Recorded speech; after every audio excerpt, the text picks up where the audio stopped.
Hello, I'm Hebrew Hybrid. Welcome to the video. If you watched my videos before and you feel like you might continue on watching them in the future, feel free to subscribe if you have not subscribed already. Ring the bell for notifications so that you'll know whenever I upload a new video. It also helps to the algorithm and builds this channel up even more. In this video, I'll be doing an overview of this book, The Invincible Iron Man Omnibus Volume 1. This book reprints the old Silver Age issues of Tales of Suspense number 39 to number 83 and Tales to Astonish number 82. This book not only contains the first appearance of Tony Stark as Iron Man, but also the first appearances of his supporting cast, the first appearances of his major arch enemies, and also the first appearance of several key Avengers such as Hawkeye and Black Widow. I have tried to record this overview twice before in the past, but I've had several quality issues, just was not up to par, focusing issues, light sourcing, so on and so forth. I have since acquired a new camera and new light sources. I first got a hold of this book back in September of 2023 from my local comic book store, Prairie Dog Comics. Without any further ado, let's get this started. Here we are. The Invincible Iron Man Omnibus, Volume 1. As everyone knows, Stan Lee created the vast majority of the Marvel Universe. Like the overwhelming majority. Like 99.5%, gotta give some credit to other creators, that took over after he departed writing, I think around the late 70s, early 80s. But still stayed on as kind of like an advisor, a consultant. Well, he went out and tried to help market these characters to Hollywood, help them get into TV shows and such. But let's give some credit where credit is due. After all, Stan Lee never had to illustrate one single panel in a comic book. So let's give some credit to Jack Kirby, Don Heck, Gene Colan, Steve Ditko, so on and so forth. Many of the artists contribute more than what they're credited for. Let's just be honest here. Right here is the front cover. Right here is the back cover of this dust jacket. Got all the various covers of Tales of Suspense on here. Tales to Astonish had to be included in with this omnibus because it details a 3-issue story arc that concludes with this particular issue of Tales to Astonish. Let's go ahead and remove the dust jacket and get a much better look at what's inside the book.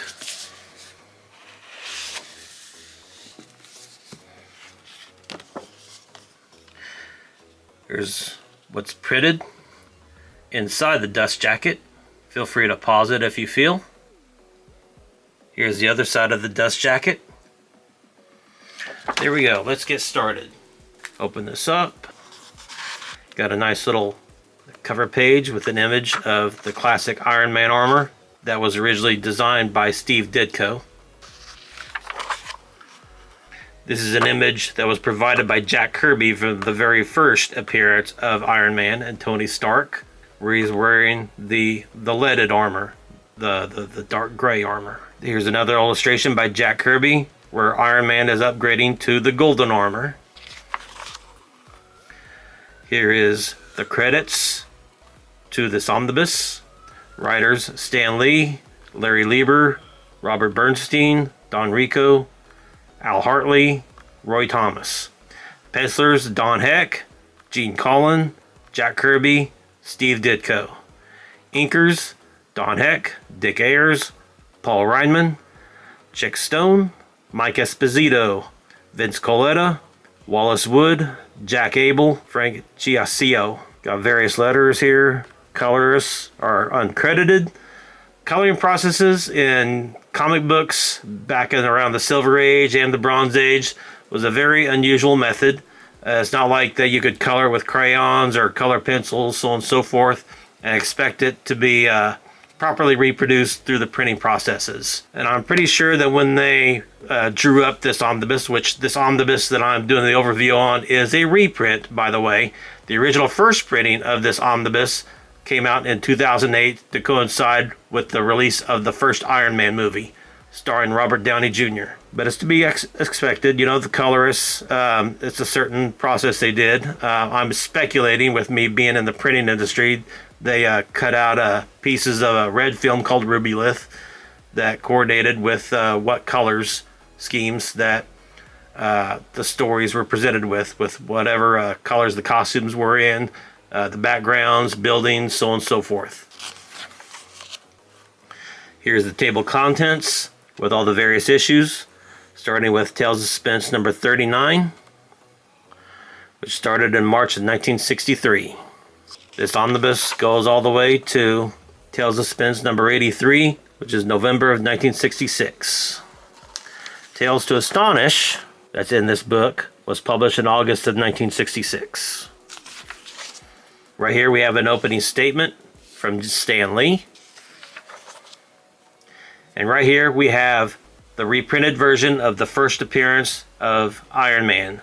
This is the original first appearance from the Silver Age in 1963. Just like you see in the movie, Iron Man, Tony Stark, is a weapons manufacturer, comes with all sorts of cool inventions, tries to sell to the US government so he can get more weapons contracts. Tony Stark ends up falling into a trap set by a Vietnamese warlord named Wong Chu, which is a little bit different than what was portrayed in the first Iron Man movie from 2008. Wong Chu was a Vietnamese warlord, while Tony Stark was apprehended by a certain rogue Afghan militia, and the Afghan militia's leader was named Raza, which was played by the talented actor Farhan Tahir. As the story is progressing in this particular issue, which kind of runs truly parallel with how the movie went, Tony Stark, is being held hostage, held captive, and he is given an assistant to work on these plans to develop these new weapons that Wong Chu wants developed. And just like in the movie, this assistant's name is named Professor Jensen. And just like in the movie, as it is in the comic book, Professor Jensen does give his life to save Tony Stark. Tony Stark builds up this suit of armor in secret. They're able to do it outside of the surveillance cameras. They're able to do it in secret. He builds armor. He's able to escape his imprisonment and able to defeat Wong Chu and save all the other prisoners that are held captive. Now here is Tales of Suspense number 40, where it shows Iron Man making his first upgrades to his suit. And also it changes the color scheme from a lead colored to a golden colored, which is the beginning of the nickname that Iron Man acquires as the Golden Avenger. His armor is made out of a gold color. Here we have Tales of Suspense number 41, where Iron Man is doing battle with this person named Doctor Strange. Now, I must clarify this. This is not the same Doctor Strange that we are very familiar with.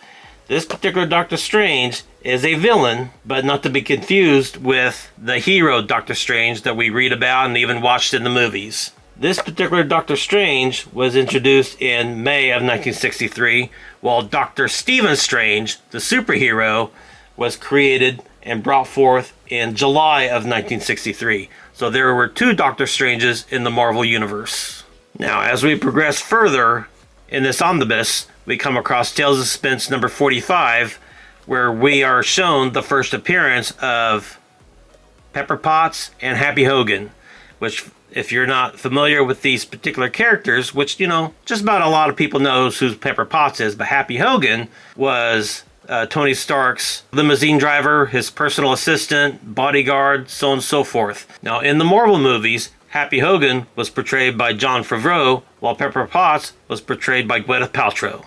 In this issue leading up to the introduction of Happy Hogan, Tony Stark commandeers a race car and takes part in a race and actually wrecks his car, and Happy Hogan breaks free from the audience and saves Tony Stark from the burning wreckage. He then asks Tony Stark for a job where he becomes his personal bodyguard and limousine driver. And progressing through the story, we are witness to the first appearance of Pepper Potts. Now in this panel, she's referred to as Kitty, which I don't know this whole story, why she's named Kitty in this particular panel. I don't know if it's a name change Stan Lee decided to go along through with during the production, printing processes, whatever. But this is Pepper Potts. It's not another separate character named Kitty. Now here we come along to Tales of Suspense number 46. We are given the first appearance of the Crimson Dynamo, which is actually the name of the person inside the armor is Ivan Vanko, which is the name of the character that was in Iron Man 2, played by Mickey Rourke. Ivan Vanko put on the armor of a certain character named Whiplash, which in the progression, he started off being the Crimson Dynamo and later became Whiplash. But that's still a ways down the line. That part of the progression is not in the Omnibus. But Ivan Vanko starts off as being a villain hired by some Russian gangsters to try to ambush and kidnap Iron Man, aka Tony Stark. But Tony Stark is able to pull off some deception and actually flat out lie to Ivan Vanko and get him to defect and work for Stark Industries. Right along here, we come across Tales of Suspense number 48. This is, I believe, the only issue that Steve Ditko illustrated, but Steve Ditko is credited for being a co-creator of Iron Man, along with Stan Lee, even though Jack Kirby was the one that collaborated with Stan Lee and came up with the first designs of Iron Man. But the reason that Steve Ditko is given the co-creator credit is because he created this base armor of the red and the yellow that all the other Iron Man armors are modeled after from this point and even to the current age.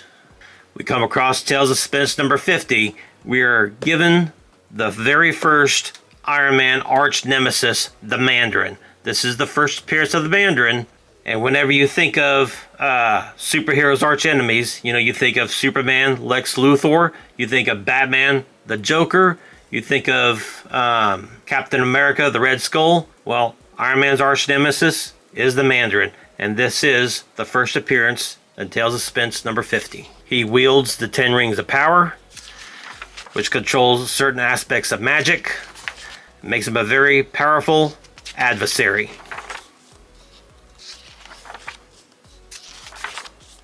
Towards the end of the story, we are treated with kind of like the beginning. Well, not really the beginning, but an escalation of the love triangle between Tony Stark, Pepper Potts, and Happy Hogan. Pepper Potts more or less has eyes for Tony Stark, but as the years progress, she starts developing feelings for Happy Hogan. Happy Hogan, he's a good guy. He deserves a win every once in a while. The very last panel of the issue, you have the Mandarin sitting on his throne, just stewing over his defeat. This is not the last time we see the Mandarin. Of course not, because he's Iron Man's arch enemy. Here we have another message from Stan the Man Lee. Tales of Suspense number 52. We are treated with the very first appearance of Natasha Romanoff, the Black Widow. And apparently it looks like Ivan Vanko's gone rogue with the Crimson Dynamo armor. Or so it seems. These Russian gangsters hire Natasha Romanoff and have her send one of her goons to hijack the Crimson Dynamo armor and attack Tony Stark, aka Iron Man. And it's kind of led to believe that Ivan Vanko might have betrayed Tony Stark, but that's the furthest thing from the truth. Ivan Vanko is still loyal to Tony Stark, even though Tony lied to him and pretty much made him believe that he was going to be betrayed if we went back to his own country, which kind of shows the character of Tony Stark. He will lie to get his way. He's not like a totally straight arrow. He's not like a really good guy, if you know what I mean. But Ivan Vanko convinces Tony Stark that he is still loyal to him. They end up defeating the Crimson Dynamo, and Natasha Romanoff, aka the Black Widow, she's able to escape. She will be back, though, in issue number 53. And as Natasha Romanoff creates whatever chaos that she has designed, she still manages to escape capture. Tales of Suspense number 54, the Mandarin returns and attempts to get his revenge on Iron Man. And just like I said earlier in this video, Tales of Suspense number 57, we are finally treated to the first appearance of Clinton Barton, aka Hawkeye. This very book, we are given the first appearance of 3 Avengers. Iron Man, Hawkeye, and Black Widow. Now, she's currently still a villain in the storyline, but eventually she'll turn around to the good side. But that's later on down the line, somewhere else, not in this omnibus. As the story progresses, Pepper Potts convinces Tony Stark to take her to the fair, where they're able to watch the master archer, Clint Barton, do his on-target target practice. Excellent marksman. And in this story, it kind of looks like that Clint Barton starts off being kind of like an adversary of Iron Man. Now this details how he's trying to thwart a robbery at a jewelry store, but as he's trying to pick up the loot that was left behind by the robber, the cops arrive on the scene, and it looks like that he's the one doing the job. He is later picked up by Natasha Romanoff, and they escape and form an alliance. The battle ensues. Hawkeye is able to distort Iron Man, kind of incapacitate him a little bit, while he and Black Widow make their escape. Right along here we have Tales of Suspense number 58, which is the first issue where Iron Man starts sharing this particular title with Captain America. They're not teaming together, but there's two separate storylines, one with Iron Man, the other with Captain America. They're having their separate adventures. Tales of Suspense number 59 is the same way. Iron Man and Captain America are sharing the same issue, but they're having their separate adventures. Now, as Iron Man was introduced with artist Jack Kirby, and later transitioned to Steve Ditko for maybe an issue or two, where Steve Ditko just totally redesigns the outfit, the armor of Iron Man, Don Heck takes over and has quite a lengthy run. But as all the issues progress towards, they do come across a new artist. Don Heck continues on with Tales of Suspense number 62, but Adam Austin takes over the artistic duties with Tales of Suspense number 74. Adam Austin does have a lengthy run up until Tales of Suspense number 77, where he brings back the Mandarin. Adam Austin does have quite a lengthy run with Tales of Suspense, but ending with issue number 77. Issue number 78, Gene Colan takes over the artistic duties. And I'll tell you what, from Jack Kirby to Steve Ditko to Don Heck, Adam Austin, Gene Colan, this title was in good hands as far as having a very good quality artist. Good artists, good pencils, good inks too. Inkers are separate from the pencilers.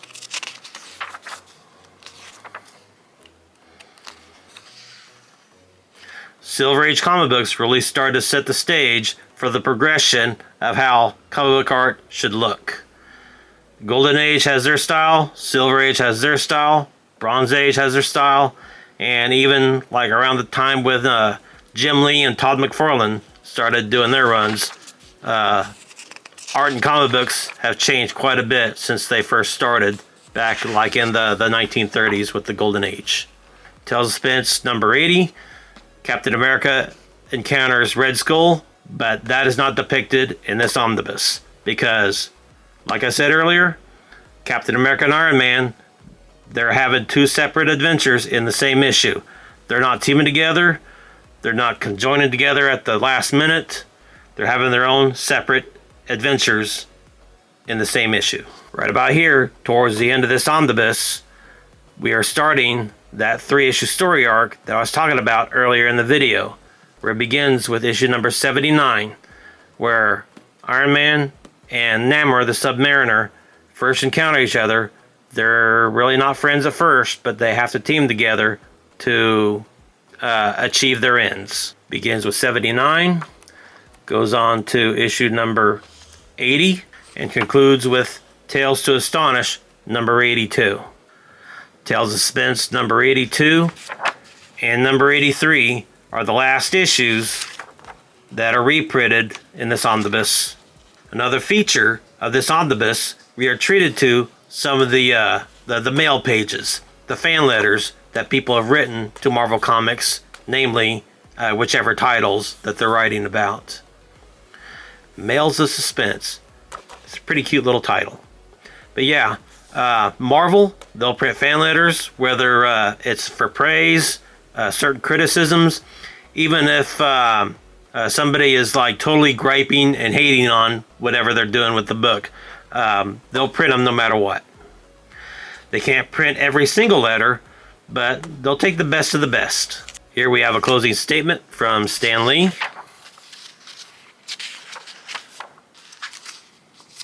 Another closing statement from Bob Layton. Closing statement from Nick Caputo. And that pretty much wraps up the contents of this omnibus. Now, I didn't really show everything that's in this book because, in all honesty, you really need to get this book. You know, this is history right here. This is a really good book to have. It's reprinted history, you know, nonetheless. Like I said earlier, this omnibus is a reprint. The first print of the omnibus was in 2008, coincided with the release of the first Iron Man movie starring Robert Downey Jr. and Jeff Bridges. That concludes the overview of the Invincible Iron Man Omnibus Volume 1. This book is 720 pages, retails for about $100 US, 125 Canadian dollars.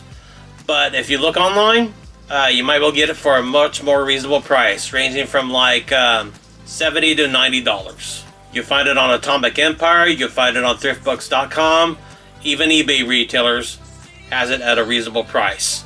You can even probably order it from your local comic book or bookstore. Invincible Iron Man Omnibus Volume 2 comes out in August 13th, 2024. Invincible Iron Man Omnibus Volume 3 comes out August 27th of 2024. These release dates are subject to change, just depends on the production of the book, the print, the distribution, so on and so forth. So if they don't come out exactly on that date, they could be pushed out maybe a week or two, could even be a couple months down the road. It just depends on what their workload looks like. If you made it all the way to the end of the video, really appreciate you. If you enjoyed this video, shoot me a like. Comment, subscribe, ring the bell for notifications. Helps me out in my algorithm, helps build up my channel. Support your local comic book, toy shop, brick and mortar store, your local comic book store, and keep on reading. Let's keep books like these in production. Thanks for watching. I'll see you in the next video.